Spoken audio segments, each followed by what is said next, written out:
Hi guys, the Hustler Chef here.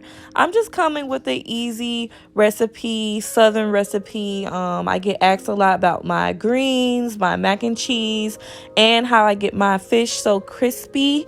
If you just, follow along with this video, I'm gonna be giving some pointers throughout the video because I know some things is moving kind of fast. But I always start by cleaning, bleaching my area of my kitchen, getting all of these things out of the sink so that you can have a clear headspace. I've noticed it really helps while I'm cooking, especially when I'm cooking a lot of different things. It always really helps to have a clean area.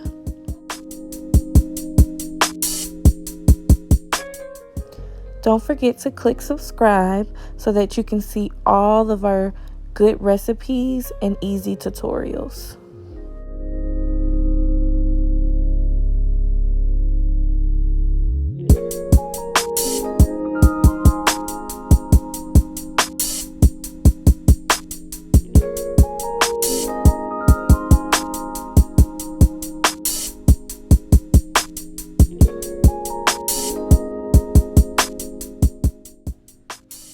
Okay guys, we are all clean now. So now we're going to start by cleaning our turkey parts that we're putting in our greens. To each his own though.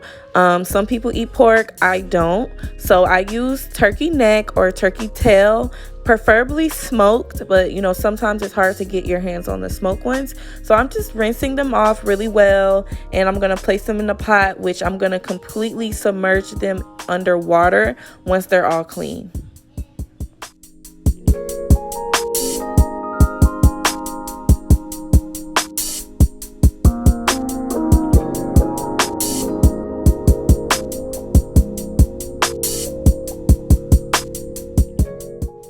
And just to add this in, guys, make sure to disinfect your area after cleaning and dealing with each meat because cross-contamination is real. This is just me sharpening my knife. I'm getting ready to cut up an onion that we're going to put in with the turkey parts and get that boiling for the greens. Okay guys, I'm cutting up a whole onion that we're going to put in our greens. I'm using about 2 bags, so for every 2 bags, a whole onion.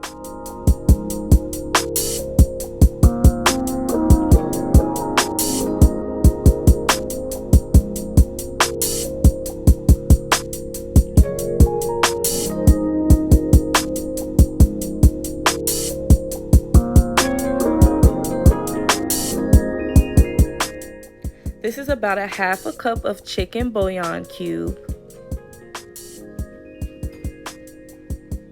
This is about 1/3 of a cup of garlic powder. This is about 1/3 of a cup of Lawrys, maybe a little less. And about 1/3 of a cup of pepper. And about 1/3 of a cup of onion, grated onion. And a little olive oil, I say maybe about a cupful. 2 spoonfuls of butter, and this is country crock, so I believe it's salted. And I always put about a dash of apple cider vinegar. You're gonna let this boil for 45 minutes before adding the greens. Once the greens are added, put your pot down on low and let them cook for about an hour and a half. Now the roll for the mac and cheese. Tablespoons butter, 3 tablespoons of all-purpose flour.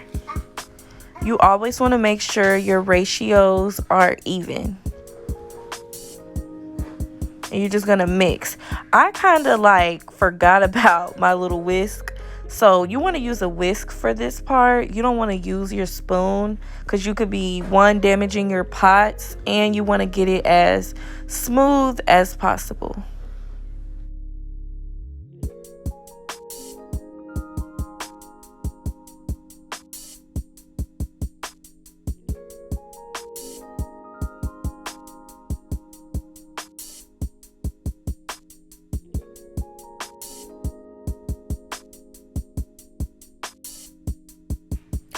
This is such an important part of the process of making a roux. You want to keep whisking, whisk, until it's very creamy. I'm going to show the consistency when I'm done. I add Velveeta, I add regular cheese, and I just keep whisking until it has the creamy texture that I want. So if you see here, I'm just whisking. Sometimes it can get messy if it's a little full, but you want to keep whisking. And I used about a half of the heavy cream. So this is about half of the large size of heavy cream for one box of noodles. So I would double so if you have 2 boxes of noodles, you're going to use a whole bottle of heavy cream. And I'm putting about a half a cup of each cheese, and I did a whole block of Velveeta. Once again, you want to let these ingredients melt down, whisk them, let it start boiling just for a little bit and keep whisking. Never let it boil without whisking for too long because it'll start sticking to the bottom of the pan.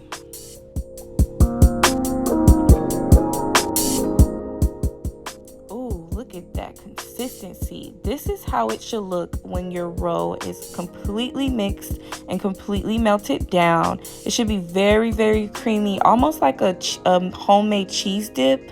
And we're going to just pour that, stir it.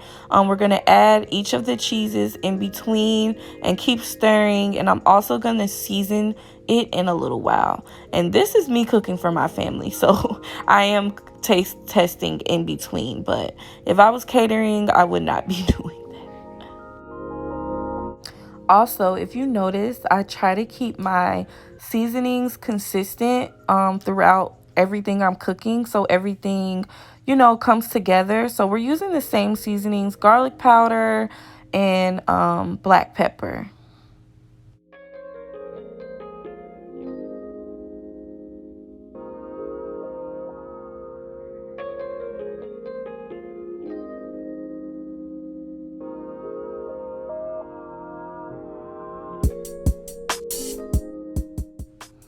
As you're adding your cheeses, make sure you're mixing. This is so important because once you put in the oven to bake and get brown, you want those cheeses to melt down in that roll and create a very creamy, cheesy sauce in your mac and cheese. So we're just gonna keep adding, and we're gonna top it off with all 3 cheeses on top so we can go ahead and put it in the oven. And I usually leave mine in for about 20 to 25 minutes. I don't like mine like too brown. You're gonna let this bake for 20 to 25 minutes at 420 degrees. So now we're gonna make our cornbread. I just use the Jiffy mix. I don't do really much anything special other than add sugar. And this time I added a little bit of almond milk. I was just experimenting, but I just add a little bit of sugar, like maybe a pinch or 2. I'll say like maybe 1/3 of a cup. So maybe like a spoonful of sugar. Sometimes I don't. It just depends on the meal, but this time I did add some. I love cooking the cornbread in a cast iron skillet. It's like the best results ever. So now I'm washing my fish. I'm actually cooking tilapia, but I'm going to wash it with vinegar water first. I'm adding my fish fry to a bag, a separate Ziploc bag. I think this was Andy's fish fry.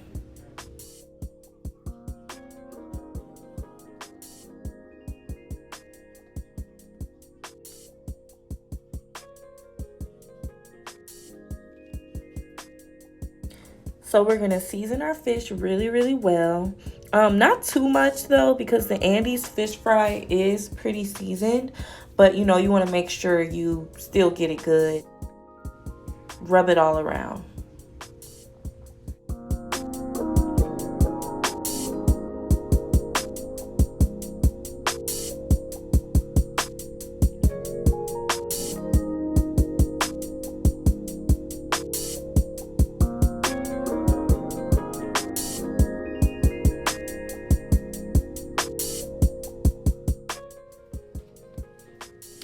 putting the fish fry in a separate bag helps the fish get evenly coated so that it fries very even and crispy.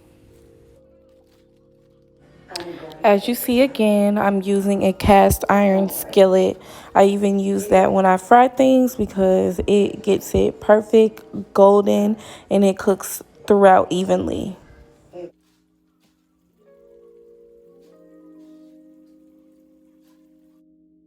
When you take the cornbread out the oven, put some butter on top when it's really, really hot so that it melts all inside and around the sides of it.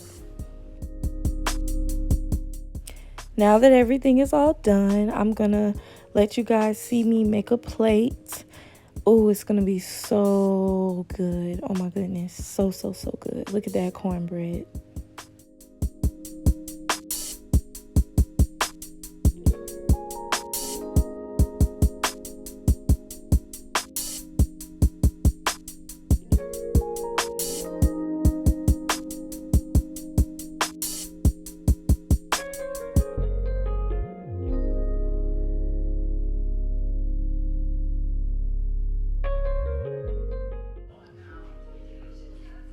Look at that crispy, golden, brown tilapia. Everything looks so good. You guys can always just do extra things that you like, but this is just how I make things. And whew, I can't wait to just dive in. Thank you guys for watching. Don't forget to subscribe and to go ahead and follow us on Instagram, The Hustler Chef, and leave us some feedback, comment, like, share, and just let us know how you guys feel about this recipe. Thank you.